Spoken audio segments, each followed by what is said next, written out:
L'ancien dirigeant du PCC, Jiang Zemin, est mort. Mais son terrible héritage perdure. Et il aide la police à réprimer les manifestations de masse.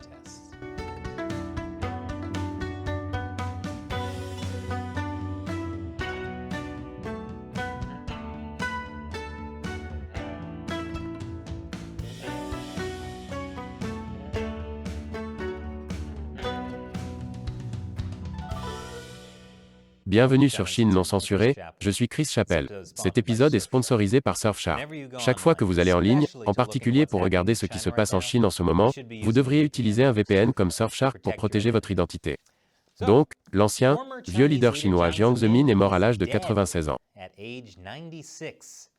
Ou comme j'ai attendu 10 ans pour le dire, le crapaud a finalement claqué. En fait, je ne pensais vraiment pas qu'il tiendrait aussi longtemps. Mais il s'avère que l'on peut vivre longtemps si l'on a la bonne motivation. Dans le cas de Jiang, c'était de s'attaquer à ses ennemis politiques. Normalement, quand quelqu'un meurt au milieu de ses 90e années, on peut dire « il a eu une belle vie ». Mais dans le cas de Jiang Zemin, disons simplement qu'il a mené une longue vie. Maintenant, si vous regardez les articles de presse sur la mort de Jiang, vous pourriez être induit en erreur en pensant qu'il n'était pas vraiment un mauvais gars. Ils ont appelé Jiang Zemin un réformateur au franc-parler, qui a guidé l'essor économique de la Chine, a conduit le boom de la Chine après Tiananmen, et a guidé la Chine dans les marchés mondiaux. Mais peu importe à quel point Jiang est considéré comme un réformateur, il n'a certainement jamais fait de réforme politique. À moins que vous ne comptiez le fait de permettre de s'enrichir au sein du Parti communiste chinois. Il l'a fait. Jiang a été le président non élu du gouvernement chinois de 1993 à 2003. Et quand ces articles parlent du grand réformateur qu'il était, ce qu'il a fait en réalité, c'est convaincre les étrangers d'investir en Chine, tout en leur laissant croire que le Parti communiste chinois ferait aussi vraiment des réformes politiques, dès que le pays serait suffisamment riche. En fait, bien sûr, c'était un mensonge. Mais c'était le mensonge que les gens voulaient entendre. Ainsi, ils pouvaient gagner beaucoup d'argent en Chine. En parlant de faire de l'argent, Jiang a également convaincu les États-Unis de faire entrer la Chine dans l'Organisation mondiale du commerce. Ce qui a conduit les entreprises américaines à fabriquer des produits bon marché en Chine, en échange de transformer l'Amérique en ceci. Mais ne vous inquiétez pas, car Jiang savait exactement quoi faire de tout l'argent étranger injecté en Chine, s'assurer que le Parti communiste s'enrichisse. Son règne sur le parti a favorisé une énorme culture de la corruption, dans laquelle les membres du parti et leurs proches sont devenus millionnaires et même milliardaires. Quel réformateur! Mais je ne veux pas être trop sévère envers les médias occidentaux. Parce que la plupart des articles sur Jiang consacrent au moins une ou peut-être même deux phrases à toutes les terribles atrocités qu'il a commises en matière de droits de l'homme. Comme l'emprisonnement des défenseurs des droits de l'homme, des travailleurs et de la démocratie, et l'interdiction du mouvement spirituel Falun Gong. Afin de poursuivre sa répression du Falun Gong, Jiang a développé l'État sécuritaire de la Chine. Cela l'a non seulement aidé à garder le pouvoir, mais a également permis de mettre en place les systèmes qui ont finalement conduit à la persécution des Ouïghours, et même au confinement zéro Covid de la Chine. Il est bon de savoir que même après la mort d'une personne, son terrible héritage perdure. Curieusement, aucun des rapports ne mentionne que Jiang a également commencé la pratique du prélèvement d'organes sur les prisonniers de conscience. Comme tuer des gens pour pouvoir vendre leurs organes.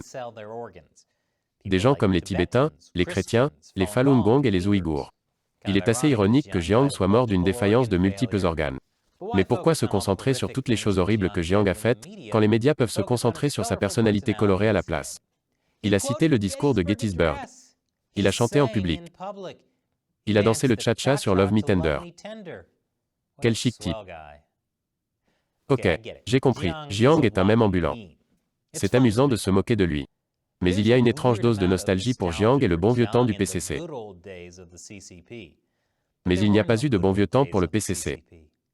Pendant que Jiang se promenait en citant le discours de Gettysburg, le PCC, lui, assassinait des gens et vendait leurs organes.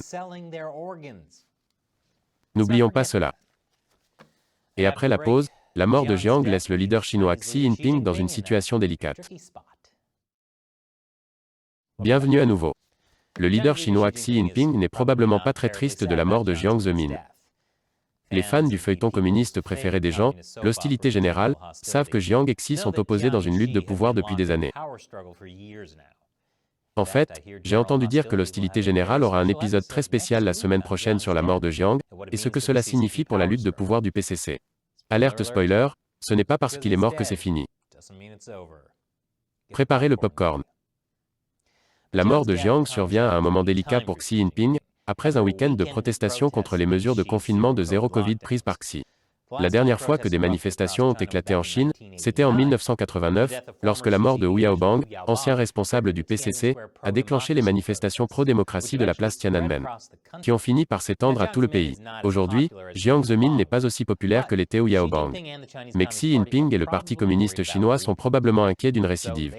Ils doivent donc trouver un moyen de permettre aux gens de faire le deuil de Jiang sans déclencher de nouvelles protestations. Au moment de l'enregistrement de cet article, il n'y a pas eu de manifestation à grande échelle liée à la mort de Jiang. Mais certaines personnes ont utilisé les hommages à Jiang en ligne pour se plaindre ou critiquer le gouvernement de Xi Jinping. Et ces hommages ont été censurés. Encore une fois, c'est assez ironique puisque Jiang a également contribué à la création de l'appareil de censure massive de l'Internet en Chine. C'est ainsi qu'après d'importantes manifestations contre le confinement de Covid le week-end dernier, la plupart des images ont été rapidement censurées en ligne. Une partie des images se trouve sur Twitter, puisque Twitter n'est pas sous le contrôle de la Chine. Je ne pense pas. Mais en raison de l'ampleur de la censure, il est difficile de savoir dans quelle mesure les manifestations se poursuivent. Nous savons que des manifestations ont encore eu lieu dans certaines parties de Guangzhou en début de semaine. Mais une forte présence policière dans d'autres villes permet de s'assurer qu'aucune nouvelle manifestation n'éclate. Mardi, une manifestation prévue à Shenzhen a été annulée après qu'un grand nombre de policiers ont débarqué à plusieurs endroits de la ville. Et d'autres manifestations à Pékin et Shanghai ont également été stoppées. Heureusement, il y a tellement d'images, de photos et de contenus sur les manifestations qui ont eu lieu, que la censure chinoise a atteint ses limites. Des vidéos des marches et des rassemblements ont continué à faire surface sur des sites chinois tels que WeChat, une application de chat, et Douyin, une application de partage de courtes vidéos. Selon les experts, le volume considérable de clips vidéo a très probablement submergé des logiciels automatisés et des armées de censeurs. Les manifestants font des choses intelligentes, comme retourner les séquences de protestation de leur côté, ou utiliser des filtres, ou encore filmer des vidéos de vidéos. C'est ainsi que l'on bat les machines. Et certaines des manifestations elles-mêmes sont subversives. Dans certains endroits, des gens ont brandi des feuilles de papier blanc. C'est un symbole de la censure que subit tout le monde. Mais si le papier ne dit rien, il n'y a rien à censurer non plus, non? Je plaisante. Dans certaines villes, la police a raflé des personnes qui brandissaient des papiers ou diffusaient des vidéos de manifestations. Dans certains cas, elle les a emmenés au poste de police et leur a fait signer une promesse de ne plus recommencer. C'est le cas d'un étudiant de 19 ans qui dit avoir été convoqué par la police pour être interrogé après avoir dit, dans un chat de groupe, qu'il voulait placer des feuilles de papier vierge dans les toilettes publiques. Mettre des feuilles de papier blanc dans les toilettes publiques? Il est clair que cet homme doit être arrêté. En plus d'embarquer les manifestants, le Parti communiste chinois a recours à une autre stratégie familière, attribuer les manifestations à des forces étrangères hostiles. Le Parti communiste chinois au pouvoir a promis de réprimer résolument les activités d'infiltration et de sabotage des forces hostiles. C'est une stratégie si familière que les manifestants eux-mêmes s'en sont moqués. Cela vient d'une manifestation qui s'est déroulée le week-end dernier à Pékin, quand quelqu'un a tenté d'avertir les manifestants de ne pas se laisser abuser par les forces étrangères.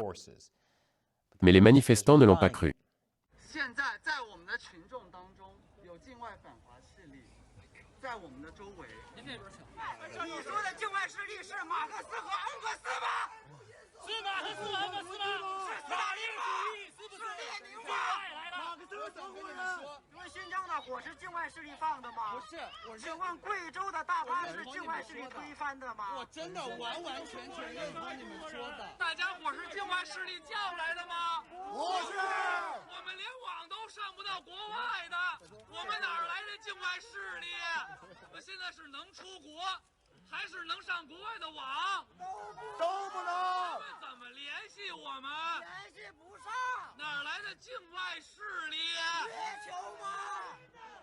Eh bien, je ne pense pas que cette force étrangère puisse ajouter quoi que ce soit à cela.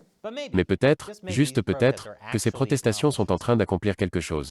Cette semaine, deux villes chinoises, Guangzhou et Chongqing, ont annoncé qu'elles allaient assouplir certaines des restrictions de Covid.